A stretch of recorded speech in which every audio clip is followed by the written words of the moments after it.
የ2019 የትምህርት ዘመን የአዳሪና የሳይንስ ሼር ካምፓስ ትምህርት ቤቶች የተማሪዎች ቅበላ ውድድር ማስታወቂያ። መንግስት ለትምህርት ዘርፍ በሰጠው ልዩ ትኩረት በአዲስ አበባ ከተማ አስተዳደር አዳሪ ትምህርት ቤቶች ተቋቁመው የልህቀት ማዕከል በመሆን እያገለገሉ ይገኛሉ። ስለሆነም በ2018 የትምህርት ዘመን የ7ኛና የ9ኛ ክፍል ተማሪዎችን በእቴጌ መነን የልጃገረዶችና በገላን የወንዶች ሁለተኛ ደረጃ አዳሪ ትምህርት ቤቶች እንዲሁም የ9ኛ ክፍል ተማሪዎችን በኮተቤ ሳይንስ ሼር ካምፓስ ላይ ተቀብሎ ለማስተማር የቅድመ ዝግጅት ስራዎችን ያጠናቀቅን በመሆኑ በትምህርት ቤቶቹ ለመማር ፍላጎት ያላቸውና በአዲስ አበባ ከተማ አስተዳደር ትምህርት ቢሮ የማህበራዊ የሚዲያ አማራጮች ላይ የተጠቀሱትን የመመዝገቢያ መስፈርቶች የምታሟሉ ተማሪዎች በትምህርት ቢሮ የማህበራዊ ሚዲያ አማራጮች ሊንክ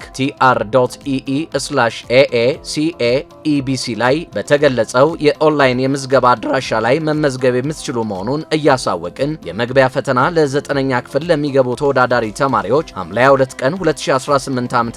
እንዲሁም ለ7ኛ ክፍል ተማሪዎች ሐምሌ 23 ቀን 2018 ዓ.ም የሚሰጥ መሆኑን እንገልጻለን። የአዲስ አበባ ከተማ አስተዳደር ትምህርት ቢሮ